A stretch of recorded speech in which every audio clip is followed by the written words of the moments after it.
Esse é o segundo episódio podcast Maquenem Redação Nota 1000. E hoje estamos aqui com dois alunos da terceira série, Paulo Estevão, Isabela Baima. São alunos que têm logrado êxito com mais de 900 pontos nas produções textuais. E a gente queria conversar um pouquinho com vocês. Saber, assim, primeiramente,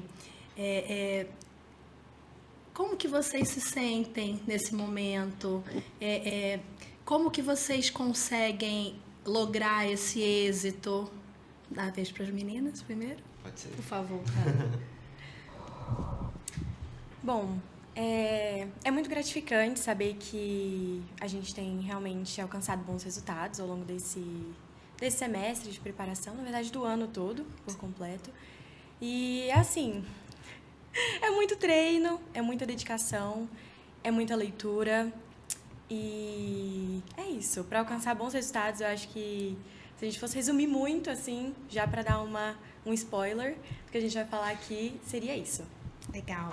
E você, Paulo? Eu estou muito satisfeito também, né, com os resultados, com a preparação da escola. Eu acho que a redação do Enem é uma redação bem padronizada, assim, bem técnica, né? Sim. Então, acho que o treino é uma parte fundamental, assim, para você conseguir montar aquela estrutura da redação, né? Uhum. E também de conseguir inserir as referências certas, assim, as referências socioculturais, o que exige também leitura, visão de mundo. Então, são assim, muitas coisas que você precisa para ir bem na redação, né? Mas eu acho que, assim, o treino é indispensável, assim, nesse processo. Perfeito. Que competência, assim, vocês acham que tem mais facilidade e mais dificuldade? O que vocês investem mais e vocês ainda acham que tem uma parte que precisa ser melhorada?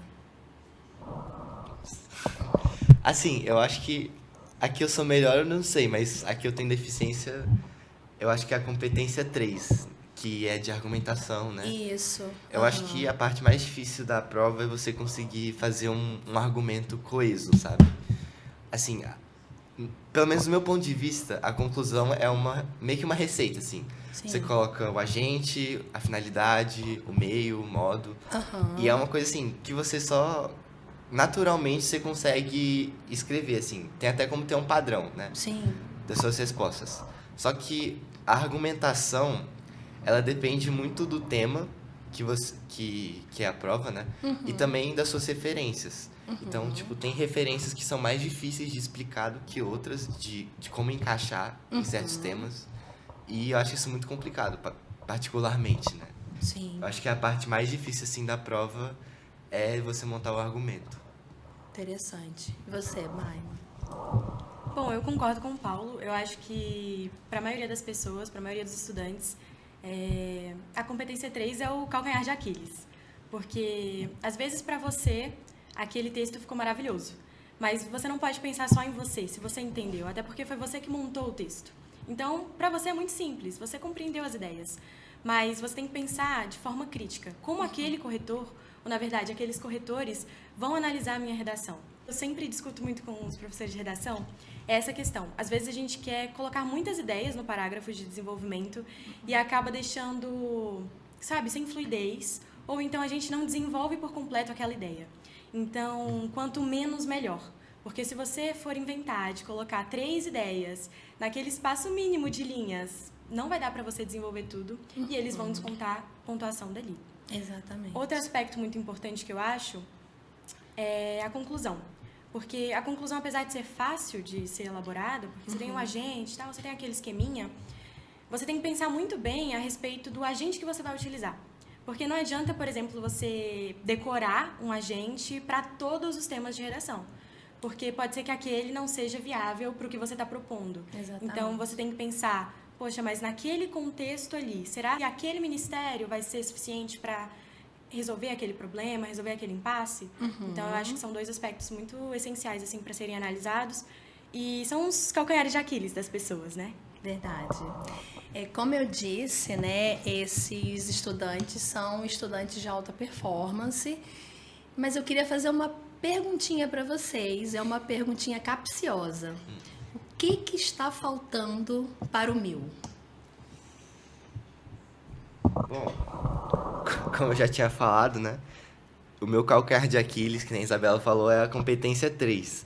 O que eu acho difícil é, tipo assim, você conseguir criar um argumento lógico, sabe? Tipo, você fala a sua ideia e depois você prova através do repertório sociocultural. Pra mim, essa parte que você tem que, através do repertório, provar o ponto que você tá tentando demonstrar ali, é realmente mais difícil, porque exige muito, assim, da lógica por trás e também de como usar articular as palavras para você conseguir dizer aquilo que você quer.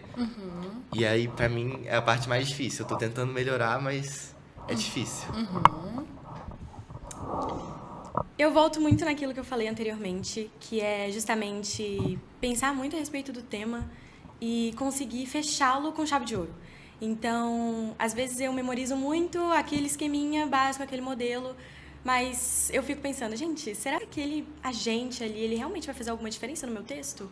Ou será que aquela proposta de intervenção que eu estou propondo é realmente diferente, é o diferencial que os corretores procuram numa redação? E às vezes é muito difícil, porque a gente tem que sair da caixinha. Sim. Então, esse sair da caixinha, ele é difícil. E é por isso que eu gosto muito de ler. Porque eu acho que a leitura, ela abre assim, a sua perspectiva de mundo, a sua visão de mundo. E aí você consegue pensar em estratégias que a maioria dos candidatos não vai pensar lá na hora. Até porque é muita pressão, você tem pouco tempo para raciocinar. Então, tem essa questão. E tem a questão também, é claro, eu concordo com o Paulo, do desenvolvimento. Às vezes é difícil você... Para mim, às vezes, montar a tese ali no início do parágrafo de desenvolvimento. Porque você fica, gente, o que eu falo? Porque eu já tenho, por exemplo, o repertório que eu vou citar depois, mas eu não tenho ali aquela primeira ideia inicial para abrir o parágrafo e concatenar o parágrafo de introdução com o parágrafo de desenvolvimento que eu vou propor ali. Eu acho que é isso. E assim, é muito interessante porque assim, a gente está na reta final, né, meninos? Assim, tá muito pertinho, né? Falávamos há pouco que menos de 2 meses, né? E o que vocês têm feito, assim? Porque vocês já sabem, vocês já discerniram as particularidades, onde eu vou melhor, onde eu vou mais ou menos, o que eu tenho que melhorar. O que vocês acham, assim, que pode ser feito agora nesse finalzinho, nessa reta final? Eu acho que é essencial treinar bastante. Sim. Então, para aquelas pessoas que já estão num fluxo muito bom, chegar nesses meses e treinar o máximo possível, conversar com os professores de redação mesmo e falar, olha, eu não entendi aqui, eu acho que esse repertório eu não sei desenvolver, ou então eu estou com dificuldade nessa área em específico. É focar nos detalhes e focar nos seus erros. Porque eu vejo muito nas minhas redações que eu erro as mesmas coisas. Então, assim, eu não tenho erros... aleatórios, ou nessa redação eu errei isso, na outra eu não errei. Não é isso, é algo que é constante. Então, é focar naquilo que é constante. E é na hora que você sentar para fazer a redação, você pensar, olha, normalmente eu erro isso. Então, eu tenho que trabalhar isso aqui nessa redação. Rotina de produção, né? Rotina de produção. Sim. Outra coisa, pesquisar bastante. Então, ver noticiários, se atentar a podcasts, a notícias do geral, para que você tenha esse ganho de repertório e de coisas realmente que estão acontecendo no seu dia a dia. Porque eu acho que o corretor, ele não quer que você tenha um modelo basicão, decorado e todo mundo faz igual. Não, eu vejo que eles querem algo que seja diferencial. Eles querem que você atrele aquele tema com algo do seu contexto de estudante, do seu contexto, aconteceu uma tragédia. Por que não associar aquela tragédia com o tema que ele está propondo? Então, eu acho que é legal você focar nessas notícias, focar em coisas atuais, bons repertórios, bons sociólogos, boas ideias, assim, para você concatenar o seu texto muito bem. E, é claro, treinar constantemente. Eu acho que treino é cansativo, mas é essencial. Nesse momento é necessário, né? É necessário. Perfeito. Eu acho que a Isabela já falou tudo que eu tinha pensado pra falar também. Mas eu acho que, assim, você... como estamos na reta final, né? Eu acho que você escolher os seus repertórios bem definidos é importante. Você, assim, ter uma base boa para saber o que você vai colocar na redação. E também ficar de olho nos temas atuais, né? Que estão saindo aí na mídia, nos veículos de comunicação. Isso é muito importante, porque é basicamente toda a sua visão de mundo que você vai colocar dentro da redação, né? Então, acho que sem isso não tem como você fazer um bom texto, né? Por isso eu acho essa parte tão importante, assim. A gente estava conversando esses dias, né, Baima, sobre que chega nessa época, todo mundo fica perguntando, né, qual será o tema, né, do Enem este ano. Vocês têm algum palpite? Quer responder? Bom, eu acho que talvez esteja atrelado a alguma questão de tecnologia, porque está muito em voga atualmente. Mas a gente sempre tem que prezar por aquela questão social, porque o Enem ele tem muito essa pegada. Então, ele quer fazer alguma crítica a algo que esteja ocorrendo. Eu acho que é interessante analisar os temas antigos, mas não se prender a eles. Então, se a gente analisar os temas anteriores, a gente vê que tem uma certa linearidade no que eles escolhem. Mas eu acho que talvez esse seja o ano de escolher algo um pouquinho fora da curva, justamente para filtrar mais os candidatos, eu acho. E talvez essa questão política, talvez uma questão política, porque a gente vê muitas notícias, a todo momento a gente está sendo bombardeado de notícias, não só no Brasil, como no mundo, então esse é um aspecto muito importante. E tecnologias, porque a gente tem um aspecto crítico e a gente tem um aspecto positivo, negativo, ou uma doença relacionada a isso. Questão também comportamental também em relação à certeza. Tecnologia. Eles podem abordar, por exemplo, não sei, até o banimento do uso de celular em sala de aula é algo muito atual. Sim. Que, é claro, perpassa todo o Brasil, o mundo como um todo. Sim. E tem a tecnologia, que você pode citar alguma coisa relacionada a isso, relacionada a alguma doença, né, atrelada a isso. Eu acho que esses dois tópicos são interessantes. Legal. E você, Paulo? Assim, meu palpite seria alguma coisa em torno, talvez, dos impactos da inteligência artificial, talvez, que é um tema que ganhou muito destaque aí nesses anos, né?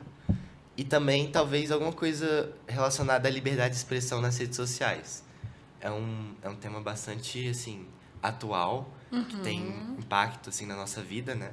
Eu acho que, talvez, pode ser que eles cobrem isso na prova. É interessante, assim, e o que eu acho mais interessante é a gente não querer ficar pensando no tema em si.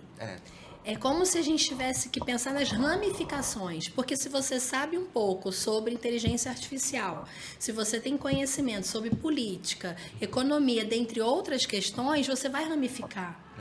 Né? Porque senão você fica preso, qual será o tema? E às vezes não é aquele tema que você está esperando, mas você já sabe escrever sobre ele. Realmente. Eu acho que é um erro de muitos estudantes, porque nessa época vários professores vão circular algumas informações ali no YouTube e eles vão postar vídeos. Olha, acho que o tema é esse, acho que o tema é esse, e as pessoas se prendem muito a esses vídeos. Sim. Sendo que a gente tem que ter um repertório de mundo. O Enem exige que a gente tenha essa visão de mundo total, assim. Então, Sim. a gente tem que ver tudo que está acontecendo simultaneamente, não se prender a um tema ou a alguma notícia em específico. Perfeito.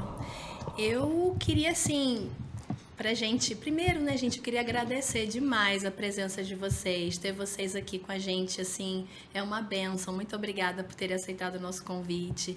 E eu queria que vocês dessem, assim, uma palavrinha, que vocês dissessem, assim, o que vocês fazem, o que vocês indicam que as pessoas façam, para nessa reta final a gente conseguir chegar com sanidade lá. Bom, o que eu indico aí, né, a preparação é fundamental, eu acho. Eu acho que se você estudar bastante, mas na hora da prova você tiver algum problema, você ficar nervoso, eu acho que isso pode impactar bastante no seu resultado. Então, eu pelo menos acredito, né, que você tá bem preparado emocionalmente, tá confiante na hora da prova é algo que faz toda a diferença na hora, assim. Porque, bom, é a hora da prova que importa, né? Por mais que você tenha se preparado, se você não chegar bem treinado, eu acho que você pode ter um problema ali. Sim, sim. Eu acho que essa é a diferença, né, Paulo? Assim, a pessoa que treina, se tiver uma adversidade, ela já está preparada. Né? Porque às vezes acontece, né? Legal, bem legal. Eu acho que nessa reta final é muito importante estudar mesmo, assim, dar o gás que você tem dado o início do ano todinho. é importante que você ainda tenha mais vigor nesse final, porque, assim, as energias elas vão sumindo, você vai ficando desanimado, você vai ficando, nossa, mas não chega nunca essa prova, eu quero muito me livrar disso, porque é realmente muito cansativo para quem tem aquele foco e aquela preparação intensa. Mas é importante que você não desanime, que você continue firme ali no seu propósito, né, de fazer uma boa prova. E, é claro, leitura, como eu falei no início, é essencial. Então, você tá ali sempre atento ao que está acontecendo no mundo, ler bons autores como Machado de Assis, Clarice Lispector, são excelentes autores que você pode citar tanto no início da redação, quanto no final mesmo, ou mesmo no desenvolvimento, que são algo que é algo, né, que enriquece o seu texto como um todo. E eu acho que se preparar mentalmente para aquele momento. Então, assim, eu mesma me imagino naquele dia, no dia da prova, e eu imagino a pressão que deve ser para o estudante que está ali no terceiro ano e é agora ou nunca. Mas você tem que pensar não nisso, sabe? Você tem que pensar, olha, eu me preparei, eu me dediquei. Se for para acontecer, vai acontecer. Eu não preciso ficar muito ansiosa, muito nervosa, porque vai dar tudo certo. Você tem o conhecimento de mundo, você se preparou para aquele momento ao longo de todo o ano. Então, é confiar no seu potencial, é ter fé que vai dar tudo certo. E, é claro, chegar lá na hora, respirar fundo e, olha, tô aqui para fazer o meu melhor. Vai dar certo, de acordo com tudo aquilo que eu me preparei, que eu sei. E, é claro, fazer exercícios físicos também é muito importante, porque você acaba canalizando esse estresse em outra coisa. Então, isso dá uma aliviada. Também manter uma boa alimentação, especialmente próxima à prova. Não inventar, né? Não inventar moda. Não pode inventar moda, Vai ali e come algo que você já está acostumado a comer no seu dia a dia, algo leve, mas que também te sustente ao longo de toda aquela prova, que é extremamente cansativa. Sim. Acho que são dicas importantes e é isso. Nossa, queridos, mais uma vez, muito obrigada pela presença, pela participação de vocês. Assim, foi de grande valia tê-los aqui conosco. E chegamos ao fim do nosso segundo podcast Maquenem Redação Nota 1000.